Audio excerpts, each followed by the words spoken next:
ಆತ್ಮೀಯ ವಿದ್ಯಾರ್ಥಿಗಳೇ, ಇವತ್ತು ಕನ್ನಡ ವಿಷಯದ ಸೇತುಬಂಧ ವರ್ಗದಲ್ಲಿ 3ನೇ ವರ್ಗ. ಇದರಲ್ಲಿ ನಾನು ಭಾಷೆ ಎಂದರೇನು, ವಿವಿಧ ವಿದ್ವಾಂಸರ ಅಭಿಪ್ರಾಯಗಳ ಹಿನ್ನೆಲೆಯಲ್ಲಿ ವ್ಯಾಖ್ಯಾನವನ್ನು ಹೇಳ್ತಾ ಆ ಭಾಷೆಯಲ್ಲಿ ಇರಬೇಕಾಗಿರ್ತಕ್ಕಂಥ ಕೆಲವೊಂದು ಲಕ್ಷಣಗಳನ್ನು ನಾನು ಇವತ್ತು ತಮ್ಮ ಗಮನಕ್ಕೆ ತರ್ತಾ ಇದ್ದೇನೆ. ಯಾಕೆಂದರೆ ಕನ್ನಡ ಒಂದು ಭಾಷೆ, ಆ ಕನ್ನಡ ಭಾಷೆಗೆ ತನ್ನದೇ ಆದಂಥ ವೈಶಿಷ್ಟ್ಯಗಳು ಇವೆ. ಯಾಕೆ ಅಂದರೆ ಒಂದು ಭಾಷೆ ಏನು ಮಾಡ್ತದ, ಮನುಷ್ಯನನ್ನು ಹುಟ್ಟುವುದಕ್ಕೂ ಏರಿಸ್ತದ, ಅವನತಿಗೂ ದುಡ್ತದ. ಈ ಹಿನ್ನೆಲೆಯಲ್ಲಿ ಬಸವಣ್ಣವರು ಏನು ಮಾಡ್ತಾರೆ, ಒಂದು ಕಡೆ ಹೇಳ್ತಾರೆ, ಈ ಮಾತು ಅಥವಾ ಭಾಷೆಯ ಮಹತ್ವ ಎಷ್ಟದ ಅಂತ ತಿಳ್ಕೊಂಡು, ನುಡಿದರೆ ಮುತ್ತಿನ ಹಾರದಂತಿರಬೇಕು, ನುಡಿದರೆ ಸ್ಫಟಿಕದ ಶಲಾಕೆಯಂತಿರಬೇಕು, ನುಡಿದರೆ ಮಾಣಿಕ್ಯದ ದೀಪ್ತಿಯಂತಿರಬೇಕು, ನುಡಿದರೆ ಲಿಂಗ ಮೆಚ್ಚಿ ಅಹುದಹುದೆನ್ನಬೇಕು. ಇಲ್ಲಿ ನಾನು ವಚನವನ್ನು ವಿಶ್ಲೇಷಣೆ ಮಾಡೋದಿಲ್ಲ, ಆ ವಚನದ ತಾತ್ಪರ್ಯವನ್ನು ಮಾತ್ರ ತಮ್ಮ ಗಮನಕ್ಕೆ ತರಲಿಕ್ಕೆ ನಾನು ಇಷ್ಟಪಡ್ತಾ ಇದ್ದೇನೆ. ಅಂದರೆ ನಾವು ಮಾತನಾಡ್ತಕ್ಕಂಥ ಭಾಷೆಯ ಪರಿಜ್ಞಾನ ಇದ್ದರೆ ನಾವೇನು ಮಾಡ್ಬೋದು, ಭಾಷೆಯನ್ನು ಸಮರ್ಥವಾಗಿ ಸಶಕ್ತವಾಗಿ ಬಳಸ್ಕೊಳ್ಬೋದು, ಅದನ್ನು ಬರೀಬೋದು. ಒಬ್ಬ ವ್ಯಕ್ತಿ ಭಾಳ ಚೆನ್ನಾಗಿ ಮಾತನಾಡ್ತಾನೆ ಅಂದರೆ ಅವನಿಗೆ ಭಾಷಾ ಸಂಪತ್ತು ಅಥವಾ ಶಬ್ದ ಸಂಪತ್ತು ಸಾಕಷ್ಟು ಇದೆ ಅನ್ನೋದನ್ನು ನಾವು ಏನು ಮಾಡ್ತೇವೆ, ಹೇಳ್ತೇವೆ. ಇನ್ನು ಮಾತನಾಡುವಾಗ ಏನಿರಬೇಕಂದ್ರೆ ನಮ್ಮ ಭಾಷೆ ಒಳಗಡೆ, ನಮ್ಮ ಧ್ವನಿ ಒಳಗಡೆ ಏರಿಳಿತಗಳು ಇರಲೇಬೇಕು. ಇಲ್ಲಾಂದ್ರೆ ಆ ಭಾಷೆ ಅನ್ಸ್ಕೊಳ್ಳೋದಿಲ್ಲ. ಯಾಕಂದ್ರೆ ಸರ್ವಜ್ಞ ಇದನ್ನೇ ಭಾಳ ಚಂದ ಹೇಳ್ತಾನೆ. ಒಂದು ಕಡೆಗೆ ಶಬ್ದ ಹೇಗಿರಬೇಕು ಅಂತ ವಚನಕಾರ ಬಸವಣ್ಣ ಹೇಳಿದ್ರೆ, ಆ ಧ್ವನಿ ಹೆಂಗಿರಬೇಕು ಅನ್ನೋದನ್ನ ಸರ್ವಜ್ಞ ಇನ್ನೊಂದು ಕಡೆ ಹೇಳ್ತಾನೆ. ರಸಿಕನ ನುಡಿದ ಮಾತು ಶಿಶು ಉದಿಸಿ ಬಂದಂತೆ, ರಸಿಕನಲ್ಲದವನ ಬರಿ ಮಾತು ಕಿವಿಯಲ್ಲಿ ಕೂರ್ದರ್ಶಿಯ ಬೆಳೆದಂತೆ ಸರ್ವಜ್ಞ ಅಂತ. ವಿದ್ಯಾರ್ಥಿಗಳಿಗೆ ಗಮನಿಸ್ಬೇಕು ನಾವು. ಒಂದು ಕಡೆಗೆ ಶಬ್ದದ ಮಹತ್ವ, ಮಾತನಾಡ್ತಕ್ಕಂಥ ಭಾಷೆಯ ಮಹತ್ವ ಹೇಳಿದ್ರೆ, ಇನ್ನೊಂದು ಕಡೆಗೆ ಧ್ವನಿ ಮಹತ್ವವನ್ನು ಹೇಳ್ತಾನೆ. ಅದಕ್ಕೆ ವಿದ್ಯಾರ್ಥಿಗಳೇ, ಒಂದು ಭಾಷೆ ಅಂದ ತಕ್ಷಣ ಅಲ್ಲಿ ಶಬ್ದಗಳಿರ್ತವೆ, ಆ ಶಬ್ದಗಳಿಗೆ ಅರ್ಥ ಇರ್ತವೆ, ಆ ಅರ್ಥವನ್ನು ಹೇಳ್ತಕ್ಕಂಥ ಧ್ವನಿ ಇರ್ತದೆ. ಹೀಗೆ ಶಬ್ದ, ಅರ್ಥ, ಧ್ವನಿ ಈ ಮೂರನ್ನು ಕೂಡಿಸಿರ್ತಕ್ಕಂಥದ್ದು ಏನಿಸ್ತದ ಭಾಷೆ ಅಂತ ತಿಳಿಸ್ಕೊಳ್ತದೆ. ಆದರೆ ಬೇರೆ ಬೇರೆ ಭಾಷಾ ವಿಜ್ಞಾನಿಗಳು ಏನು ಮಾಡ್ತಾರೆ, ಬೇರೆ ಬೇರೆ ರೀತಿಯಾದಂಥ ವ್ಯಾಖ್ಯಾನಗಳನ್ನು ಏನು ಮಾಡ್ತಾರೆ, ಕೊಡ್ತಾರೆ. ಹಾಗಾದರೆ ಇಲ್ಲೊಂದು ಪ್ರಶ್ನೆ ಮೂಡ್ಬೋದು, ಈ ಭಾಷೆ ಯಾಕೆ ಬೇಕು ಅಂತ. ಭಾಷೆ ಯಾಕೆ ಬೇಕು ಅಂದ್ರೆ, ಇವತ್ತು ಈ ಪ್ರಕೃತಿಯಲ್ಲಿ ಮನುಷ್ಯ ಅತ್ಯಂತ ಮುಂದುವರೆದ ಪ್ರಾಣಿಯಾಗಿದ್ದಾನೆ. ಯಾಕಾಗಿದ್ದಾನೆ ಅನ್ನೋದು ಗೊತ್ತದಲ್ಲ. ಯಾಕೆಂದ್ರೆ ಅವನಿಗೆ ಯೋಚಿಸುವ ಶಕ್ತಿ ಅದ, ಹಾಗೂ ಮಾತನಾಡುವ ಶಕ್ತಿ ಅದ. ಅದಕ್ಕೆ ಅವನು ಏನು ಮಾಡಿದ್ದಾನೆ, ಪ್ರಕೃತಿ ಒಳಗಡೆ ಅತ್ಯಂತ ಮುಂದುವರೆದ ಪ್ರಾಣಿಯಾಗಿದ್ದಾನೆ. ಮನುಷ್ಯ ಯಾವ ಪ್ರಾಣಿ ವರ್ಗದಲ್ಲಿ ಇಲ್ಲದೇ ಇರತಕ್ಕಂಥ ಏನು ಮಾಡಿದ್ದಾನೆ, ವ್ಯವಸ್ಥಿತವಾಗಿ ಪರಸ್ಪರ ಏನು ಮಾಡುವಾಗ ಸಂವಹನಿಸಬಲ್ಲ. ಸಂವಹನ ಅಂದ್ರೆ ಕಮ್ಯುನಿಕೇಶನ್ ಅಂತ ನಾವು ಇಂಗ್ಲೀಷ್ನಲ್ಲಿ ಕರೀತೇವೆ. ಯಾಕಂದ್ರೆ ನೀವು ಕನ್ನಡ ಭಾಷೆಯನ್ನು ಸಹಿತ ಕಮ್ಯುನಿಕೇಟ್ ಮಾಡಲೇಬೇಕು. ಅಂದರೆ ಸಂವಹನ ಮಾಡಿದಾಗ ಅದಕ್ಕೆ ಭಾಷೆ ತಿಳ್ಕೊಂಡು ಅನಿಸ್ತದೆ. ಕೇವಲ ನಾವು ಮಾತನಾಡಲಿಲ್ಲ ಅಂದ್ರೆ ಭಾಷೆ ಅನಿಸ್ಕೊಳ್ಳಲ್ಲ. ಅದನ್ನು ಬರವಣಿಗೆ ರೂಪದಲ್ಲಿ ನಾವು ಪ್ರಸ್ತುತಪಡಿಸಲಿಲ್ಲ ಅಂದ್ರೆ ಅದು ಸಾಹಿತ್ಯ ಅನಿಸ್ಕೊಳ್ಳೋದಿಲ್ಲ. ಯಾಕಂದ್ರೆ ಇವೆರಡನ್ನು ಒಳಗೊಂಡಿರ್ತಕ್ಕಂಥ ಶ್ರೇಷ್ಠವಾಗಿರ್ತಕ್ಕಂಥದ್ದು ಮಾತ್ರ ಭಾಷೆ ಅನಿಸ್ಕೊಳ್ತದ. ಇವತ್ತು ಕನ್ನಡ ಭಾಷೆ ಅನ್ನೋದು ಜಗತ್ತಿನ ಸರ್ವಶ್ರೇಷ್ಠ ಭಾಷೆಗಳಲ್ಲಿ ನಿಲ್ಲತಕ್ಕಂಥ ಒಂದು ಸ್ಥಾನಮಾನವನ್ನು ಪಡೆದಿರೋದು ಆ ಭಾಷೆಗಿರ್ತಕ್ಕಂಥ ಶಕ್ತಿಯೇ ಮೂಲ ಕಾರಣ. ಒಂದು ಏನಪ್ಪಾ ಅಂದ್ರೆ ಅಲ್ಲಿರ್ತಕ್ಕಂಥ ಭಾಷೆಗಳಿರ್ತಕ್ಕಂಥ ಸಾಹಿತ್ಯ, ಸಾಹಿತ್ಯದಲ್ಲಿರ್ತಕ್ಕಂಥ ಶಬ್ದಗಳಲ್ಲಿರ್ತಕ್ಕಂಥ ಧ್ವನಿ. ಧ್ವನಿ ಅಂದ್ರೆ ನಾವು ಎರಡು ರೀತಿಯಾಗಿ ಏನು ಮಾಡ್ಬೋದು, ನಿಮಗೆ ಹೇಳ್ಬೋದು. ಧ್ವನಿ ಅಂದ್ರೆ ಈಗ ನಾನೇನು ಮಾತಾಡಕತ್ತೇನೆ, ನನ್ನ ಮಾತಿನಿಂದ ಒಂದು ಧ್ವನಿ ಬರಕತ್ತದೆ, ಇದೊಂದು ಧ್ವನಿ. ಇನ್ನೊಂದು, ಒಂದು ಶಬ್ದದಲ್ಲಿ ಒಂದು ಧ್ವನಿ ಇರ್ತದೆ. ಧ್ವನಿ ಅಂದ್ರೆ ಒಂದು ಶಬ್ದ ಅಲ್ಲಿ ನಿರ್ದಿಷ್ಟವಾದಂಥ ಅರ್ಥವನ್ನು ಅಥವಾ ನಮ್ಮ ಮರ್ಮಕ್ಕೆ ತಾಕ್ತಕ್ಕಂಥ ಅರ್ಥವನ್ನು ಹೇಳ್ತಿರ್ತದೆ. ಈಗ ಉದಾಹರಣೆಗೆ ಬಸವಣ್ಣ ಹೇಳ್ತಾರೆ, ಭಾಳ ಚಂದ ಹೇಳ್ತಾರೆ, ಅಯ್ಯ ಎಂದರೆ ಸ್ವರ್ಗ, ಎಲ್ಲವೋ ಎಂದರೆ ನರಕ ಅಂತ. ಇಲ್ಲಿ ಅಯ್ಯ ಅಂತಕ್ಕಂಥದ್ದು ಏನು ಮಾಡ್ತದ, ಇಲ್ಲಿ ನಮಗೆ ನಮ್ಮ ಮನಸ್ಥಿತಿ ಅಂತ ಇರ್ತದೆ. ಎಲ್ಲವೋ ಅಂದ್ರೆ ಅಹಂ ಭಾವನೆ ಇರ್ತದೆ. ಅಯ್ಯ ಅಂದ್ರೆ ನಾವು ತಗ್ಗಿ ಬಗ್ಗೆ ನಡೀತಕ್ಕಂಥವರು. ನಮ್ಮಲ್ಲಿ ಏನದ ಸಾತ್ವಿಕ ಗುಣ ಅದ ಅನ್ನೋದನ್ನು ಹೇಳ್ತದ. ಅದರಲ್ಲಿ ಶಬ್ದದಲ್ಲಿರ್ತಕ್ಕಂಥದ್ದು ಏನಪ್ಪಾ ಅಂದ್ರೆ ಬರೇ ಶಬ್ದದ ಧ್ವನಿ ಅಲ್ಲ, ಅದ್ರ ಹಿಂದಿರ್ತಕ್ಕಂಥ ಮರ್ಮ ಅಥವಾ ಅರ್ಥ ಅಂತ ಹೇಳ್ಕೊಂಡು. ಅದಕ್ಕೆ ಈ ಮನುಷ್ಯ ಏನ್ ಮಾಡ್ತಾನಂದ್ರ ಈ ಪ್ರಕೃತಿ ಒಳಗಡೆ ಪರಸ್ಪರ ಏನ್ ಮಾಡ್ತಾನೆ, ಬಹಳ ಚಂದಾಗಿ ಕಮ್ಯುನಿಕೇಟ್ ಮಾಡ್ತಾನೆ ಭಾಷೆಯ ಮೂಲಕ. ಅದಕ್ಕ ಈ ಭಾಷೆಯನ್ನು ಏನ್ ಮಾಡ ತನ್ನ ಸಂವಹನಕ್ಕಾಗಿ ಏನ್ ಮಾಡ್ತಾನೆ ನಿರ್ಮಿಸಿಕೊಂಡ. ಆ ಸಂವಹನಕ್ಕಾಗಿ ನಿರ್ಮಿಸಿಕೊಂಡಿರ್ತಕ್ಕಂಥ ಭಾಷೆಯ ಮೂಲಕನೇ ಏನಂತ ಪ್ರತಿನಿತ್ಯ ವ್ಯವಹಾರ ನಡೀತದ. ಅದಕ್ಕೆ ನಮ್ಮ ಲೌಕಿಕ ಜೀವನದಲ್ಲಿ ಭೌತಿಕ ಬದುಕಿನೊಳಗೆ ಏನಾಗಿದೆ, ಭಾಷೆ ಮನುಷ್ಯನಿಗೆ ಉಸಿರಿನಷ್ಟೇ ಅನಿವಾರ್ಯ ಮತ್ತು ಅಗತ್ಯವಾಗಿದೆ. ಯಾಕಂದ್ರೆ ಉಸಿರು ನಿಂತರೆ ಪ್ರಾಣ ಹೋಗ್ಬಿಡ್ತದ. ಭಾಷೆ ಇಲ್ಲ ಅಂದ್ರೆ ಏನಾಗಿರ್ತದ, ಭಾವನೆಗಳು ಬಟ್ಟು ಹೋಗ್ಬಿಡ್ತವೆ. ಆದರೆ ಇಂಥ ಭಾಷೆ ಹೆಂಗೆ ಹುಟ್ಟಿತ್ತು, ಆಮೇಲೆ ಇದ್ರ ಹಿಂದೆ ಇರ್ತಕ್ಕಂಥ ಒಂದು ಒತ್ತಡ ಏನು ಅನ್ನೋದು ನಾವೇನು ಸಂಕ್ಷಿಪ್ತ ತಿಳ್ಕೊಂಡು ಮುಂದಕ್ಕೆ ಹೋಗೋಣ. ಯಾಕಂದ್ರೆ invention is the essential is the mother of invention ಅಂತ ಹೇಳ್ತೇವೆ ಇಂಗ್ಲಿಷ್ನಲ್ಲಿ. ಅಂದ್ರೆ ಅವಶ್ಯಕತೆ, ಯಾವುದೇ ಅನ್ವೇಷಣೆ ಹಿಂದೆ ತೀವ್ರತರವಾದಂತಹ ಒಂದು ಒತ್ತಡವನ್ನ ಉಂಟು ಮಾಡ್ತದ. ಭಾಷೆಯೂ ಕೂಡ ಮನುಷ್ಯನ ಅನಿವಾರ್ಯತೆ ಅಥವಾ ಅಗತ್ಯತೆಯ ಫಲವಾಗಿ ಹುಟ್ಟುಕೊಂಡದ. ಭಾಷೆ ಮನುಷ್ಯನಿಗೆ ಮೊದಲು ಗೊತ್ತಿರಲಿಲ್ಲ. ಆ ಹಂತದೊಳಗೆ ಏನಾಗ್ತದ, ಕೈ ಮತ್ತು ಬಾಯಿ ಸನ್ನೆಯ ಮೂಲಕ ಮನುಷ್ಯ ತನ್ನ ವಿಚಾರಗಳನ್ನು ಇನ್ನೊಬ್ಬರಿಗೆ ತಿಳಿಸಲಿಕ್ಕೆ ಪ್ರಯತ್ನ ಮಾಡ್ತಿದ್ದ. ಇವತ್ತು ನಾವು ತಿಳಿಸ್ತೇವೆ. ಹೆಂಗೆ ತಿಳಿಸ್ತೇವೆ, ನಾವು ಯಾರನ್ನಾದರೂ ಬಣ್ಣೆ ತಿಳ್ಕೊಂಡು ಹೇಳಬೇಕಾಗಿದೆ ಅಂತ ಕೊಡೋಣ, ಕೈ ಮಾಡಿ ಕರಿತೀವಿ, ಸಂಕೇತ. ಬಟ್ ಅದೇ ಏನಪ್ಪ, ತಾಯಿ ತನ್ನ ಮಗುವನ್ನು ಕರೆಯುವಾಗ ಇರ್ತಕ್ಕಂಥ ಒಂದು ಆರ್ದ್ರ ಭಾವ ಈ ಸಂಕೇತಗಳಲ್ಲಿ ಇರೋದಿಲ್ಲ. ಸಂಕೇತಗಳಲ್ಲಿ ಏನಿರೋದಿಲ್ಲ, ಅರ್ಥವತೆ ಇರೋದಿಲ್ಲ. ಹೇಳಿಲ್ಲ ರಸಿಕ ಮಾಡಿದ ಮಾತು ನಾವು ಕಿವಿಗೆ ಶಬ್ದ ಕೇಳಿರ್ತೇವೆ, ಎಲ್ಲವೂ ಶ್ರೇಷ್ಠವಾಗಿರಂಗಿಲ್ಲ, ಕೆಲವು ಮಾತ್ರ ಶಬ್ದಗಳೇನಿರ್ತವೆ. ಶಶಿ ಉದಿಸಿ ಬಂದಂತೆ ಹಂಗಿರ್ತವೆ.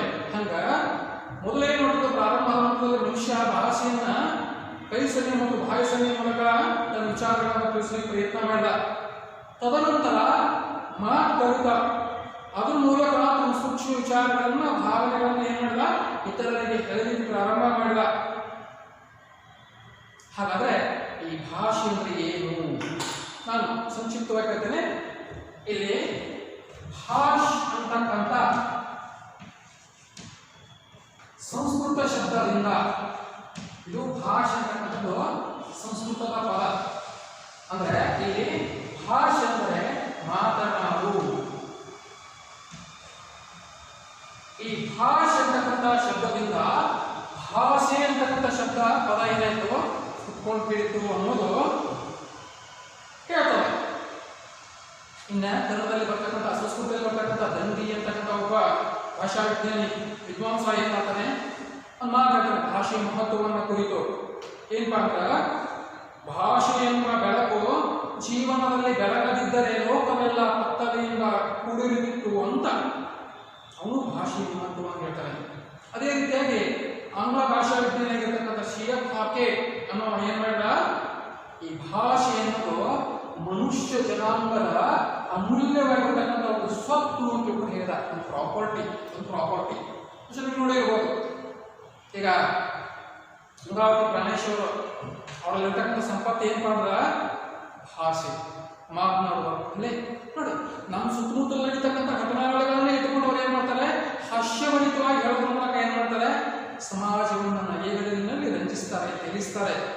ಅದಕ್ಕೆ ನಮ್ಗೆ ಮೊದಲು ಏನಪ್ಪಾ ಅಂದ್ರೆ, ಕನ್ನಡ ಭಾಷೆಯನ್ನ ಕಲಿಯಕ್ಕಿಂತ ಮೊದಲು ಈ ಕನ್ನಡ ಭಾಷೆಯಲ್ಲಿ ಇರ್ತಕ್ಕಂಥ ಶ್ರೇಷ್ಠವಾದಂಥ ಅಂಶಗಳ ಬಗ್ಗೆ ನಾವೇನ್ ಮಾಡಬೇಕಾಗಿದೆ, ತಿಳ್ಕೊಳ್ಬೇಕಾಗಿದೆ. ಅದಕ್ಕೆ ನಾವು ಭಾಷೆಯನ್ನು ಚೆನ್ನಾಗಿ ಮಾತಾಡೋದು, ಚೆನ್ನಾಗಿ ಅಭಿವ್ಯಕ್ತಿ ಮಾಡೋದು, ಆ ಶಬ್ದಗಳನ್ನ ಸಂದರ್ಭಾನುಸಾರವಾಗಿ ಬಳಸ್ಕೊಳ್ಳೋದನ್ನ ಕಲಿತ್ರೆ ನಾವೇನಾಗಿರ್ತೇವೆ, ಅದೇ ನಮ್ಮ ಸಂಪತ್ತು, ಅದೇ ನಮ್ಮಲ್ಲಿ ಇರ್ತಕ್ಕಂಥ ವ್ಯಕ್ತಿತ್ವದ ಹಿರಿಮೆ ಅಂತ ತಿಳ್ಕೊಂಡು C.F. ಹಾಕೆಟ್ ಅಂತಕ್ಕಂಥ ಒಬ್ಬ ಭಾಷಾ ವಿಜ್ಞಾನಿ ಏನ್ ಮಾಡ್ತಾನೆ, ಹೇಳ್ತಾನೆ. ವಿದ್ಯಾರ್ಥಿಗಳೇ, ಬಹಳಷ್ಟು ಜನ ಭಾಷಾ ವಿಜ್ಞಾನದ ಭಾಷೆಯ ಕುರಿತು ವ್ಯಾಖ್ಯಾನ ಕೊಟ್ಟಿದ್ದಾರೆ. ಅದನ್ನೆಲ್ಲ ನಾವು ಚರ್ಚೆ ಮಾಡೋದು ಬೇಡ.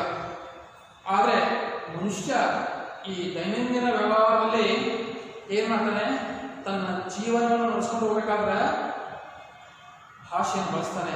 ಆದರೆ ಭಾಷೆಯ ಬಗ್ಗೆ ಚಿಂತನೆ ಮಾಡೋದು ಬಹಳ ಕಡಿಮೆ.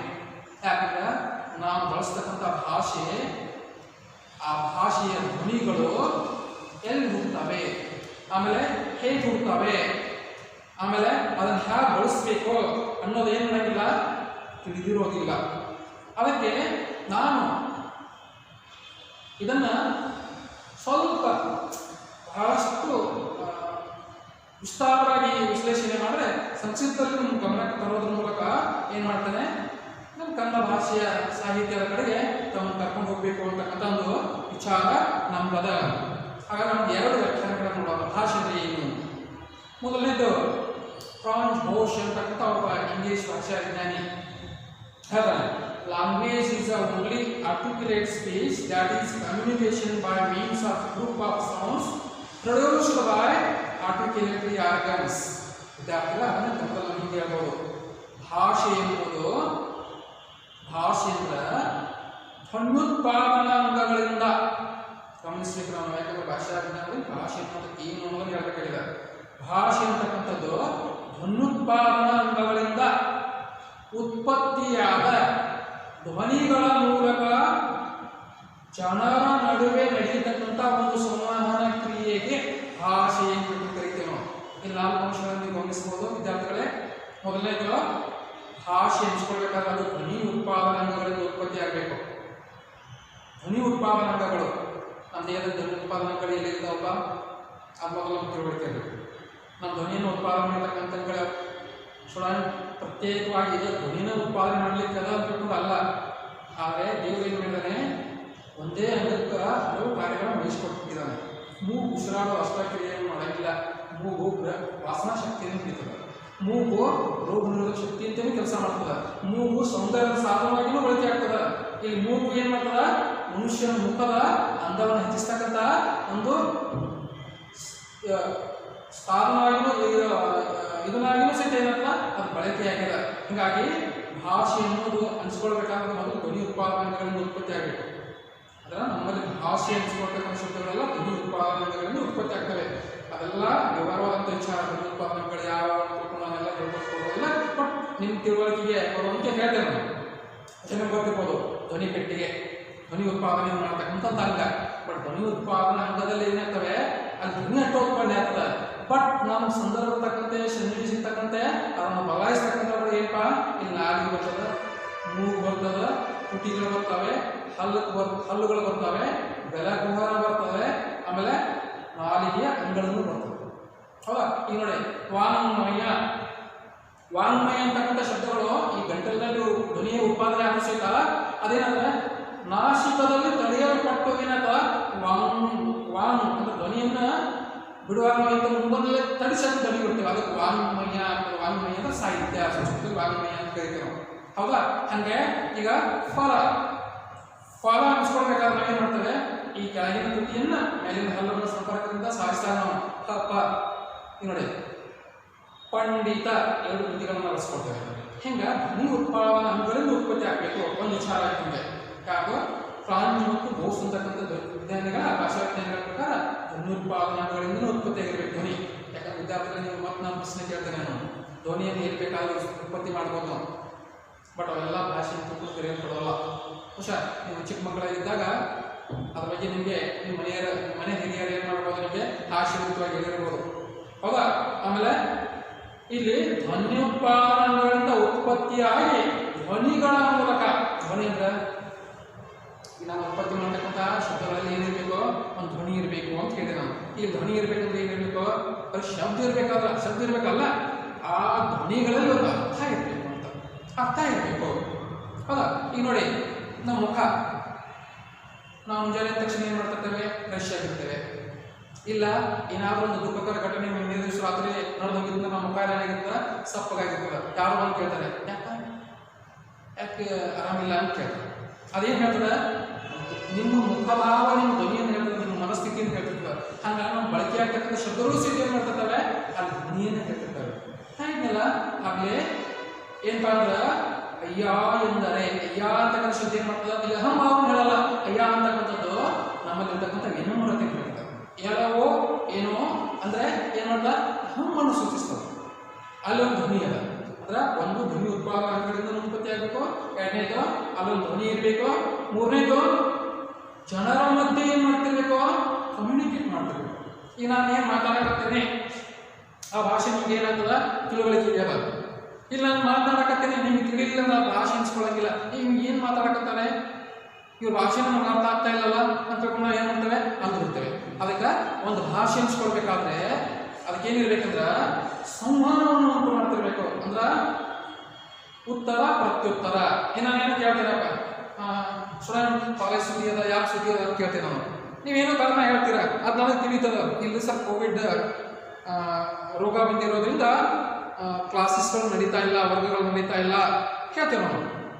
ಈಗ ನಾನು ನಿಮ್ಗೆ ಕೇಳಿದ ಪ್ರಶ್ನೆ ಏನು, ಕಾಲೇಜ್ ಯಾಕೆ ಚಾಲು ಇಲ್ಲ, ಅದಕ್ಕೆ ನೀವು ಉತ್ತರ ಕೊಟ್ರಿ. ದಿಸ್ ಈಸ್ ಲ್ಯಾಂಗ್ವೇಜ್ ಕಮ್ಯುನಿಕೇಶನ್ ಆಯಿತು. ನಾನು ಕೇಳಿದೆ, ನೀವು ಅದಕ್ಕೆ ಉತ್ತರ ಕೊಟ್ರಿ. ಇದಕ್ಕೆ ನಾವೇನಂತ ಕರಿತೇವೆ, ಸಂವಹನ ಅಂತ ಕರಿತೇವೆ ನಾವು. ಇಲ್ಲಿ ಸಂವಹನವನ್ನು ಉಂಟು ಮಾಡಬೇಕು. ಇನ್ನು ಮುಂದೋಗಲಿ ಏನಾಗ್ತದೆ, ಇದು ಎಲ್ಲ ಲಕ್ಷಣಗಳನ್ನು ಒಳಗೊಂಡಿದ್ದರೆ ಭಾಷೆ ಅಂತ ಕರಿತೇವೆ ನಾವು. ಹಂಗೆ ಬೇರೆ ಬೇರೆ ಭಾಷಾ ವಿಜ್ಞಾನಿಗಳು ಏನು ಮಾಡ್ತಾರೆ, ಬೇರೆ ಬೇರೆ ವಿಚಾರಗಳನ್ನು ಹೇಳ್ತಾರೆ. ಅವೆಲ್ಲವನ್ನು ನಾವು ಚರ್ಚೆ ಮಾಡೋದು ಬೇಡ. ಆದರೆ ಕೊನೆಗೆ ನಾವು ಏನು ಮಾಡೋಣ, ಒಬ್ಬ ಭಾಷಾ ವಿಜ್ಞಾನಿ, ಎಲ್ಲರೂ ವೈಜ್ಞಾನಿಕವಾಗಿರ್ತಕ್ಕಂಥ ಒಂದು ವ್ಯಾಖ್ಯಾನವನ್ನು ಒಪ್ಕೊಂಡಿದ್ದಾರೆ. ಆ ವ್ಯಾಖ್ಯಾನದ ಪ್ರಕಾರ ಭಾಷೆ ಅಂದ್ರೆ ಏನು ಅನ್ನೋದನ್ನ CF ಪಾಕೆಟ್ ಅಂತಕ್ಕಂಥ ಒಬ್ಬ ವಿಜ್ಞಾನಿ ಏನು ಮಾಡ್ತಾನೆ ಹೇಳ್ತಾನೆ. ಆಮೇಲೆ ಬ್ಲಾಕ್ ಮತ್ತು ಟ್ರೇಗರ್ ಅಂತಕ್ಕಂಥವ್ರು ಹೇಳ್ತಾರೆ. ಬಟ್ ಅವುಗಳಲ್ಲಿ ಶ್ರೇಷ್ಠವಾಗಿರ್ತಕ್ಕಂಥ ಒಂದು ವ್ಯಾಖ್ಯಾನವನ್ನ ನಾವು ಚರ್ಚೆ ಮಾಡಿಕೊಂಡು ಇಲ್ಲಿ ನಾವೇನು ಮಾಡೋಣ, ಈ ವಿಚಾರದ ಕಡೆಗೆ ತಂತ್ರವನ್ನು ಹರಿಸೋಣ. ಇಲ್ಲಿ ಬ್ಲಾಕ್ ಮತ್ತು ಟ್ರೇಗರ್ ಅಂತಕ್ಕಂಥವರು ಇಲ್ಲಿ ಏನಂದ್ರೆ ಬ್ಲಾಕ್ ಅಂಡ್ ಟ್ರೇಗರ್. ಬ್ಲಾಕ್ ಟ್ರೇಗರ್ ಇವರು ಭಾಷಾ ವಿಜ್ಞಾನಿಗಳು. ಅವ್ರು ಏನ್ ಮಾಡಿದ್ರು, ಭಾಷೆ ಅಂದ್ರೆ ಏನು ಅನ್ನೋದನ್ನ ಒಂದು ವ್ಯಾಖ್ಯಾನ ರೂಪದಲ್ಲಿ ಹೇಳಿದ್ರು. ಭಾಷೆ ಅನ್ಸ್ಕೊಳ್ಬೇಕಾದ್ರೆ ನೋಡಿ, ಮನುಷ್ಯ ಅನ್ಸ್ಕೊಳ್ಬೇಕು. ಮನುಷ್ಯ ಅನ್ಸ್ಕೊಳ್ಬೇಕಾದ್ರೆ ಏನು, ಕೈಕಾಲು ಮೂಗು ಬಾಯಿ ಇದ್ರೆ ಮನುಷ್ಯ ಅನ್ಸ್ಕೊಳ್ತಾನ ಆಗಲ್ಲ. ಯಾಕಂದ್ರೆ ಮನುಷ್ಯ ಅನ್ಸ್ಕೊಳ್ಬೇಕಾದ್ರೆ ಮನುಷ್ಯನಲ್ಲಿ ಇರ್ಬೇಕಾಗಿರ್ತಕ್ಕಂಥ ಕೆಲವೊಂದು ಲಕ್ಷಣಗಳಿರ್ಬೇಕು. ಮನುಷ್ಯನಲ್ಲಿ ಕೆಲವೊಂದು ಲಕ್ಷಣಗಳಿರ್ಬೇಕು. ಅವಿದ್ರೆ ಅಷ್ಟ ಮನುಷ್ಯ ಅನ್ಸ್ಕೊಳ್ತೇವೆ ನಾವು. ಈಗ ನೋಡಿ, ನೀವೇನಾದ್ರೂ ತಪ್ಪು ಕೆಲಸ ಮಾಡಿದ್ರೆ ಏನಂತ ಮನೆಯಾಗ ಈ ಮನುಷ್ಯ ಅದೇನು ಏನದಿ ಅಂತ ಕೇಳ್ತಾವೆ. ಇದರ್ಥ ಏನು, ಮನುಷ್ಯ ಅನ್ಸ್ಕೊಳ್ಬೇಕಾದ್ರೆ ಲಕ್ಷಣ ಇರ್ತವೆ, ಹಂಗೆ ಭಾಷೆ ಅನ್ಸ್ಕೊಳ್ಬೇಕಾದ್ರೆ ಒಂದು ಲಕ್ಷಣ ಇರ್ತದೆ. ಬ್ಲಾಕ್ ಅಂಡ್ ಟ್ರೇಗರ್ ಅಂತಕ್ಕಂಥವ್ರು ಏನು ಮಾಡ್ತಾರೆ, ಈ ಭಾಷೆಯ ಬಗ್ಗೆ ಒಂದು ವ್ಯಾಖ್ಯಾನ ಕೊಟ್ಟಿದ್ದಾರೆ. ಇದು ಬಹಳ ವೈಜ್ಞಾನಿಕವಾಗ್ಯದ. ಆಮೇಲೆ ಬಹಳಷ್ಟು ಜನ ಸಮಾಜದಲ್ಲಿ ಭಾಷಾ ವಿಜ್ಞಾನಿಗಳು ಒಪ್ಪಿಕೊಂಡಿದ್ದಾರೆ. ಅದ್ರ ಪ್ರಕಾರ ಸಮಾಜದ ಸಂಪರ್ಕಕ್ಕಾಗಿ ಇರುವ ಯಾದೃಚ್ಛಿಕ ಧ್ವನಿ ಸಂಕೇತಗಳ ವ್ಯವಸ್ಥೆಯೇ ಭಾಷೆ ಅಂತ ತಿಳ್ಕೊಂಡು, ಅಂದ್ರೆ ಸಮಾಜದ ಸಂಪರ್ಕಕ್ಕಾಗಿ ನೋಡಿ, ಫಸ್ಟ್ ಏನಿರಬೇಕು, ಭಾಷೆ ಅನ್ಸ್ಕೊಳ್ಬೇಕಾದ್ರೆ ಸಮಾಜದಲ್ಲಿ ಸಂಪರ್ಕ ಉಂಟು ಮಾಡಬೇಕು, ಅಂದ್ರೆ ಕಮ್ಯುನಿಕೇಶನ್ ಉಂಟು ಮಾಡಬೇಕು. ನೋಡಿ, ಕರ್ನಾಟಕದ ಆಡಳಿತ ಭಾಷೆ ಕನ್ನಡ. ಈ ಕರ್ನಾಟಕದ ಉದ್ದಕ್ಕೂ ಏನು ಮಾಡ್ತದೆ, ಸಂವಹನ ಮಾಡ್ತಿರ್ತದೆ. ಈಗ ಉದಾಹರಣೆಗೆ TV ಆಂಕರು ಬೆಂಗಳೂರಿನಲ್ಲೂ ದಿಲ್ಲಿಯಲ್ಲಿ ಕುತ್ಕೊಂಡು ಏನು ಮಾಡ್ತಿರ್ತಾರೆ, ಕನ್ನಡ ವಾರ್ತೆಯನ್ನು ಹೇಳ್ತಿರ್ತಾರೆ. ನಾವೆಲ್ಲ ನಮ್ಮ ಊರಲ್ಲಿ ಇದ್ಕೊಂಡು ನಾವು ಏನು ಮಾಡಕತ್ತೇವೆ, ಅದನ್ನ ನೋಡ್ತೇವೆ. ಅವ್ರು ಏನು ಹೇಳಕತ್ತಾರ ಅನ್ನೋದು ನಮ್ಗೆ ತಿಳಿತದ, ಹೌದಾ, ನಮ್ಗೊಂದು ತಿಳುವಳಿಕೆ ಬರ್ತದ. ಅದೇನು ಮಾಡ್ತೇವೆ, ಸಂಪರ್ಕವನ್ನು ಉಂಟು ಮಾಡ್ತೇವೆ, ಕಮ್ಯುನಿಕೇಶನ್ ಮಾಡ್ತೇವೆ. ಈಗ ನೋಡಪ್ಪ, ಬಿಹಾರದಲ್ಲಿ ಪ್ರವಾಹ ಬಂದದ, ಅಲ್ಲಿ ಕುತ್ಕೊಂಡು ಹೇಳ್ತಾರೆ ಪ್ರವಾಹ ಬಂದದ ಅಂತ ಏನಾಯ್ತು ತಿಳಿತು. ಈ ತಿಳಿಯತಕ್ಕಂಥ ಕೆಲಸ ಮಾಡಿದ ಯಾವುದು, ಬಿಹಾರ ಹೊಳೆಗಳ ಬಂದ ಮುಂದಿರಲಿಲ್ಲ. ದೆಹಲಿಯಲ್ಲಿ ಕೊಟ್ಕೊಂಡಿರ್ತಕ್ಕಂಥ ಆ ಟಿವಿಯನ್ನ ಆಂಕರ್ ಮಾಡ್ತಕ್ಕಂಥ ನಿರೂಪಕರು ಏನು ಮಾಡಿದ್ರು, ಹೇಳಿದ್ರು ಭಾಷೆ ಅಂತ ಅದನ್ನು ತಿಳಿಸಿತು. ಅದರ ಒಂದು ಸಂಪರ್ಕವನ್ನು ಉಂಟು ಮಾಡಿತು. ಸಮಾಜದ ಸಂಪರ್ಕಕ್ಕಾಗಿ ಇರುವ ಯಾದೃಚ್ಛಿಕ ನಾನು ಹೇಳ್ತೇನೆ, ಇದು ಹೇಳುವಾಗ ಹೇಳ್ತೇನೆ ನಾನು. ಯಾದೃಚ್ಛಿಕ ಅಂದ್ರೆ ಏನು, ಯಾದೃಚ್ಛಿಕ ಧ್ವನಿ ಸಂಕೇತಗಳ ವ್ಯವಸ್ಥೆಯೇ ಭಾಷೆ. ಅಂದ್ರ ಧ್ವನಿ ಸಂಕೇತಗಳು ಏನಾಗಬೇಕು, ಭಾಷೆ ಎನಿಸ್ಕೊಳ್ತವೆ ಅಂತ ಒಂದು ಅಂಶ. ಈ ಒಂದು ವ್ಯಾಖ್ಯಾನವನ್ನು ಇಟ್ಟುಕೊಂಡು ನಾವು ವಿಚಾರ ಮಾಡಿದಾಗ ಒಂದು ಭಾಷೆ ಅನ್ಸ್ಕೊಳ್ಬೇಕಾದ್ರೆ, ಒಂದು ಭಾಷೆ ಅನ್ಸ್ಕೊಳ್ಬೇಕಾದ್ರೆ ಅದಕ್ಕೆ ಸಾಮಾನ್ಯವಾಗಿ ಏನಾಗಿರ್ಬೇಕು, ಭಾಷೆಯೊಳಗೆ ಇವೆಲ್ಲ ಗುಣಗಳು ಇರಬೇಕು. ಏನಾಗಿರ್ಬೇಕು, ಈ ಗುಣಗಳಿರಬೇಕು. ಭಾಷೆ ಒಂದು ವ್ಯವಸ್ಥೆ. ಭಾಷೆ ಅನ್ಸ್ಕೊಳ್ಬೇಕಾದ್ರೆ ಏನಾಗಿರ್ಬೇಕು, ಅಲ್ಲೊಂದು ಸಿಸ್ಟಮ್ ಇರಬೇಕು. Language is a system. ಒಂದು ಭಾಷೆ ಒಂದು ವ್ಯವಸ್ಥೆ. ಸುಮ್ಮನೆ ನಾವು ಏನು ಮಾಡೋಕ್ಕಾಗಲ್ಲ, ಒಂದು ಭಾಷೆ ಅನ್ಸ್ಕೊಳ್ಳಿಕ್ಕೆ ಆಗಲ್ಲ. ಅಂದ್ರೆ ಇಲ್ಲಿ ಸಂಪರ್ಕವಾಗಿರ್ತಕ್ಕಂಥ ಯಾದೃಚ್ಛಿಕ ಧ್ವನಿ ಸಂಕೇತಗಳ ವ್ಯವಸ್ಥೆ ಅಂತ ನಾವು ಸಿಸ್ಟಮ್. ಧ್ವನಿ ಸಂಕೇತಗಳ ವ್ಯವಸ್ಥೆ. ಧ್ವನಿಯನ್ನು ಏನು ಬೇಕಾದ್ರೆ ನಾವು ಬಳಸ್ಲಿಕ್ಕೆ ಆಗಲ್ಲ, ಹೌದಾ. ಆಮೇಲೆ ಭಾಷೆ ಸಂಕೇತಗಳ ವ್ಯವಸ್ಥೆ. ನೋಡಿ, ಈ ವ್ಯವಸ್ಥೆ ಕೇಳ ಒಂದು ಲಕ್ಷಣ, ಸಂಕೇತಗಳ ವ್ಯವಸ್ಥೆ ಎರಡನೇ ಲಕ್ಷಣ. ಮುಂದ ಆ ಸಂಕೇತಗಳು ಹೇಗಿರಬೇಕು? ಮೌಖಿಕ ಧ್ವನಿ ಸಂಕೇತಗಳಾಗಿರ್ಬೇಕು. ಮೌಖಿಕ ಮೌಖಿಕ ಅಂದ್ರೆ ಮುಖದ ಮೂಲಕ ನಾವೇನಾಗಿರ್ಬೇಕು? ಹೊಡುತ್ತಿರ್ಬೇಕು. ಮುಖ ಅಂದ್ರೆ ಇದೆಲ್ಲ ಮುಖ, ಇದೆಲ್ಲ ಅಲ್ಲ. ಮುಖದಲ್ಲಿ ಧ್ವನಿಯನ್ನು ಉತ್ಪಾದನೆ ಮಾಡ್ತಕ್ಕಂಥ ಕೆಲವೊಂದು ಅಂಗಗಳಿದಾವೆ. ಆ ಅಂಗಗಳಿಂದ ಧ್ವನಿ ಸಂಕೇತ ಏನಾಗಿರ್ಬೇಕು? ಹುಟ್ಟಿರ್ಬೇಕು.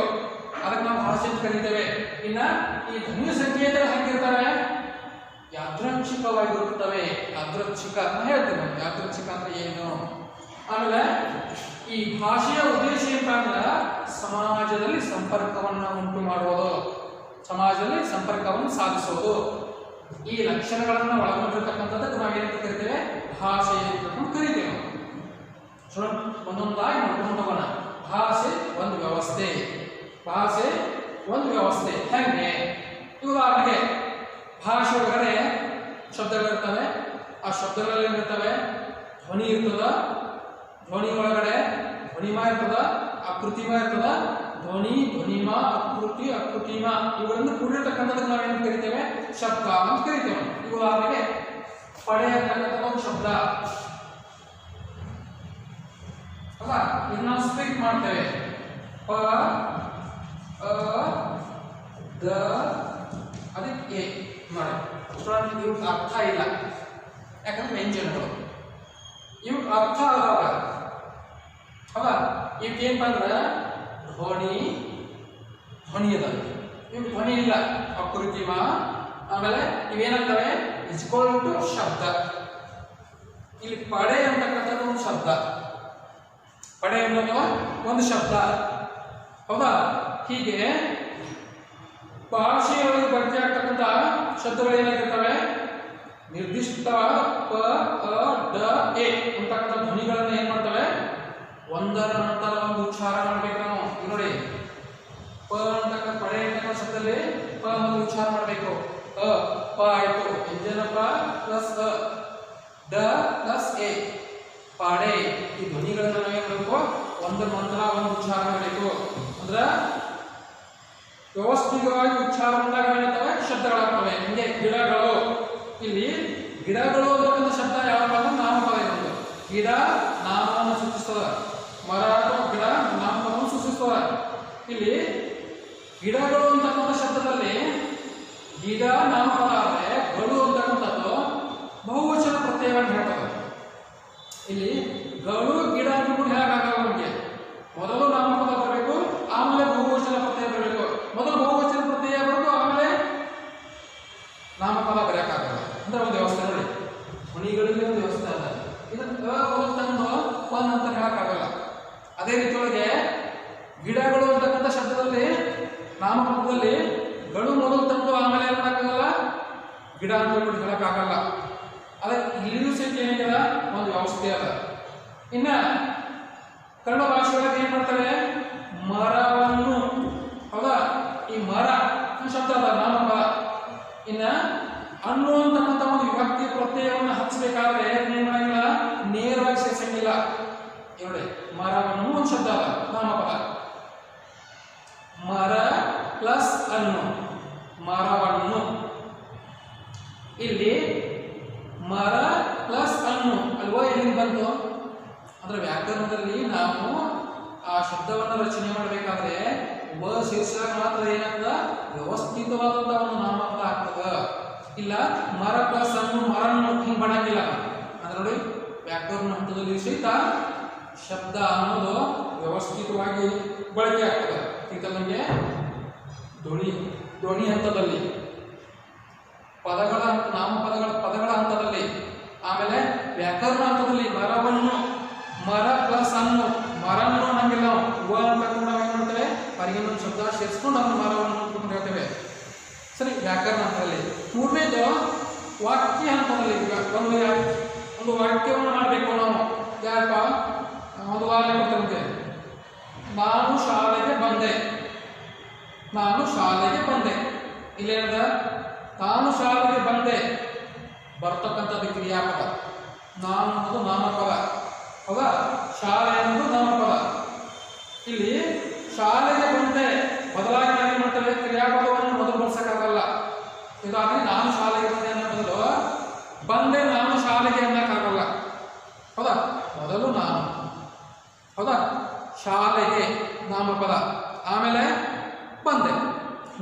ಬಳಸಬೇಕು ಅಂದ್ರೆ ನೋಡಿ, ಧ್ವನಿ, ಪದ, ಆಮೇಲೆ ವ್ಯಾಕರಣ, ಆಮೇಲೆ ವಾಕ್ಯ, ಈ ಎಲ್ಲ ಹಂತಗಳಲ್ಲಿ ಭಾಷೆ ಒಂದು ವ್ಯವಸ್ಥಿತವಾಗಿ ರಚನೆ ಆಗ್ತದೆ ಅನ್ನೋದು ಗೊತ್ತಾಗ್ತದೆ. ಅಂದ್ರೆ ನಾವು ಮಾತನಾಡ್ತಕ್ಕಂಥ ಭಾಷೆಯನ್ನು ನಾವು ಬಳಸಬೇಕಾದ್ರೆ ನಮ್ಗೆ ಏನಿರಬೇಕು, ಇದ್ರ ಬಗ್ಗೆ ಒಂದು ತಿಳುವಳಿಕೆ ಇರಬೇಕು. ನಾನು ಶಾಲೆಗೆ ಬಂದೆ ಅನ್ನೋ ಬದಲು ಬಂದೆ ನಾನು ಶಾಲೆಗೆ ನಡೀತದ, ಅರ್ಥ ಆಗ್ತದ.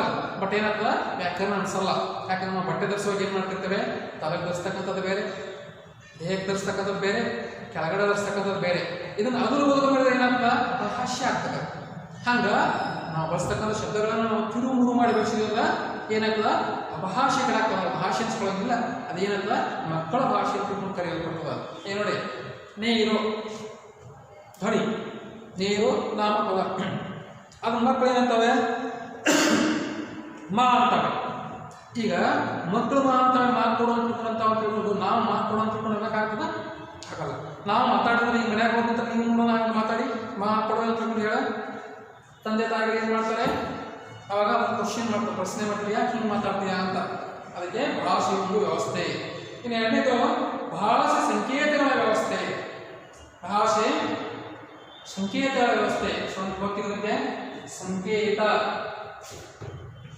ಸಿಂಬಾಲಿಕ್ ಅಂತ ಕರಿತೀವಿ ನಾವು. ಭಾಷೆ ಒಳಗಡೆ ಸಂಕೇತಗಳ ಬಳಕೆ ಆಗ್ತವೆ. ಹಾಗಂದ್ರೆ ಈಗ ಧ್ವನಿಗಳು ಕುಡ್ಕೊಂಡು ಶಬ್ದಗಳಾಗ್ತವೆ.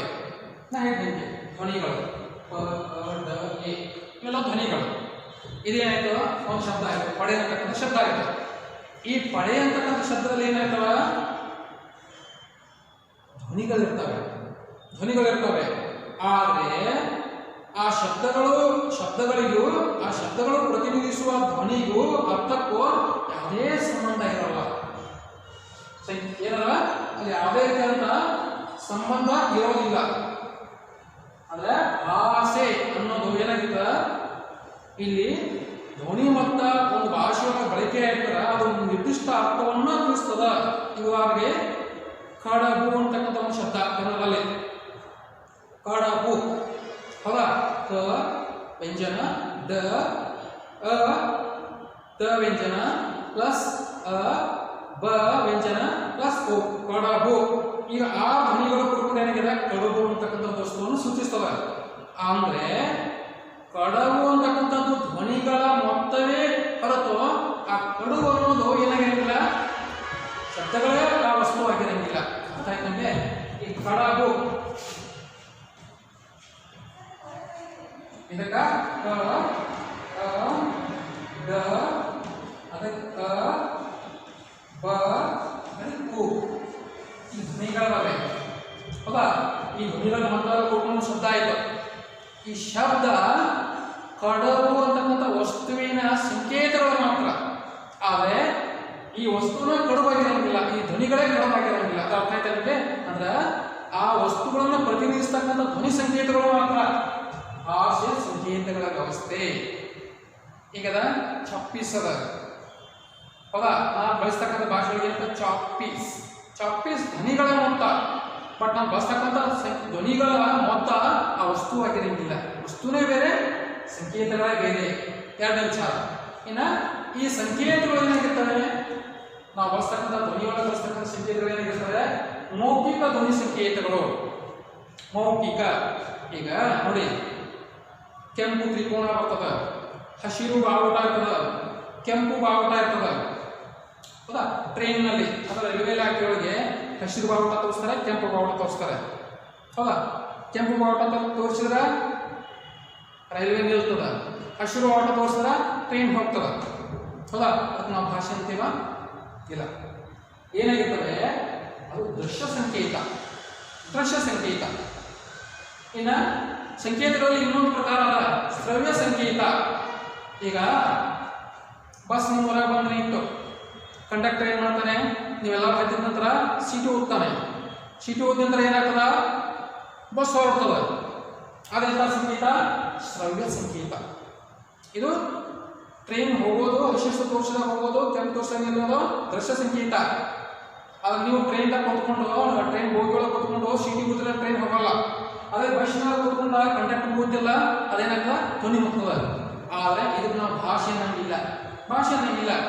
ನಾವು ಎಂಥ ಭಾಷೆ ಅಂತ ಹೇಳಿದ್ರೆ ದೃಶ್ಯ ಸಂಕೇತಗಳು ಶ್ರವ್ಯ ಸಂಕೇತಗಳು ಅಂತ ಕರೀತೇವೆ.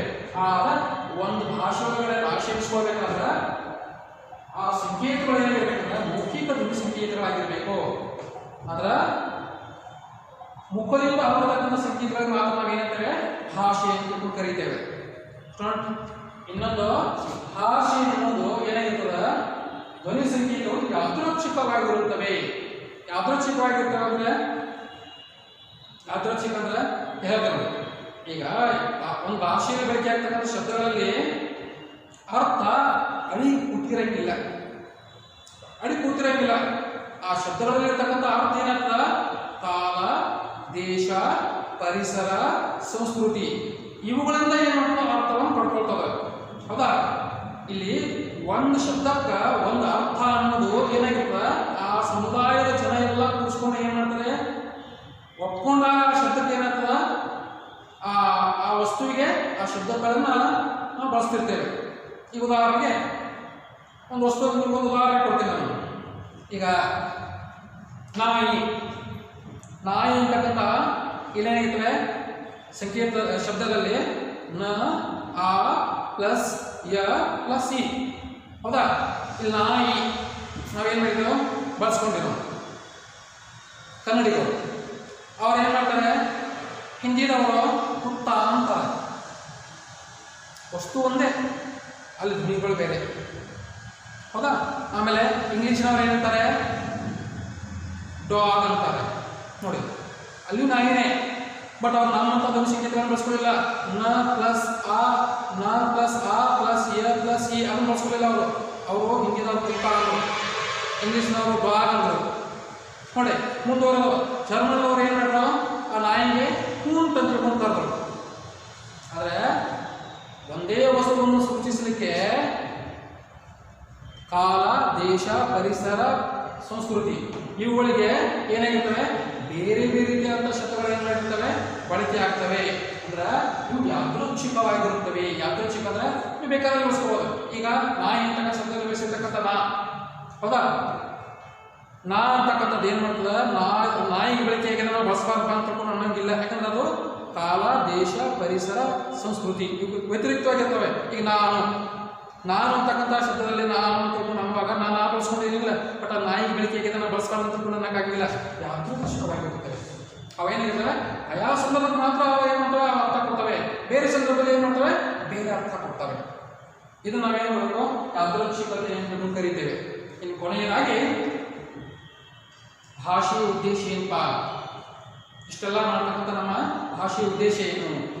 ಈ 4 ಅಕ್ಷರಗಳನ್ನ ಒಳಗೊಂಡಿರತಕ್ಕಂಥ ಭಾಷೆಯ ಮೂಲ ಉದ್ದೇಶ ಸಮಾಜದಲ್ಲಿ ವ್ಯಕ್ತಿಗಳ ಮಧ್ಯೆ ಸಂಪರ್ಕವನ್ನು ಸಾಧಿಸುವುದು.